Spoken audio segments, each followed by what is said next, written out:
വീണ്ടും വന്നേക്കും കാലിക്കറ്റിലെ വിദൂര വിദ്യാഭ്യാസം. കാലിക്കറ്റ് സർവകലാശാലയിൽ വിദൂര വിദ്യാഭ്യാസ കോഴ്സുകൾ പുനരാരംഭിക്കാൻ സാധ്യത. വ്യാഴാഴ്ച കൂടിയ സിൻഡിക്കേറ്റ് യോഗം കോഴ്സുകൾ വീണ്ടും തുടങ്ങുന്നതിനെക്കുറിച്ച് പഠിക്കാൻ 4 അംഗ ഉപസമിതിയെ ചുമതലപ്പെടുത്തി.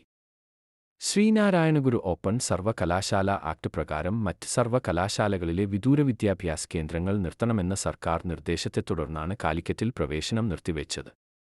എന്നാൽ കണ്ണൂർ, എം.ജി. കേരള സർവകലാശാലകൾ പ്രൈവറ്റ് രജിസ്ട്രേഷൻ വഴി പ്രവേശനം നടത്തി.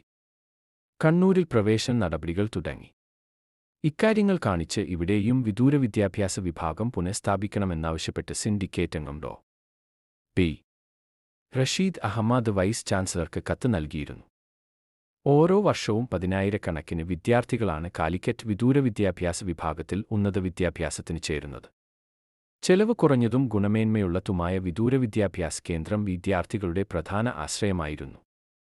കാലിക്കറ്റ് സർവകലാശാലയുടെ സിലബസും പരീക്ഷാരീതിയും റെഗുലർ വിദൂര വിദ്യാർത്ഥികൾക്ക് ഒരുപോലെ ബാധകമാകുന്നത് സർട്ടിഫിക്കറ്റിന്റെ മൂല്യം വർദ്ധിപ്പിച്ചിരുന്നു.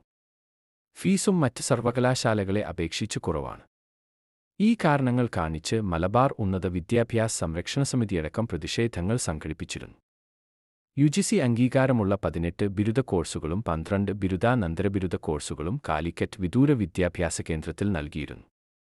ശ്രീനാരായണഗുരു ഓപ്പൺ സർവകലാശാല തുടങ്ങുന്നതിനു മുൻപ് 50,000-ത്തിലേറെ വിദ്യാർത്ഥികളാണ് ഓരോ വർഷവും കാലിക്കറ്റ് വിദൂര വിദ്യാഭ്യാസ വിഭാഗത്തിൽ പഠിച്ചിരുന്നത്. ശ്രീനാരായണ ഗുരു ഓപ്പൺ സർവകലാശാല വന്നതിനുശേഷം അവിടെയുള്ള കോഴ്സുകൾ ഒഴിവാക്കിയാണ് ഓരോ വർഷവും പ്രവേശന അപേക്ഷ വിളിച്ചത്. 2022-23 അധ്യയന വർഷത്തിൽ ആകെ വിളിച്ച 16 കോഴ്സുകളിൽ 28,479 വിദ്യാർത്ഥികൾ പ്രവേശനം നേടി. അവസാനം വിളിച്ച 2023-24 വർഷത്തിലാവട്ടെ കോഴ്സുകളുടെ എണ്ണം 12 ആയി കുറഞ്ഞു. എങ്കിലും 22,501 വിദ്യാർത്ഥികൾ പ്രവേശനം നേടി.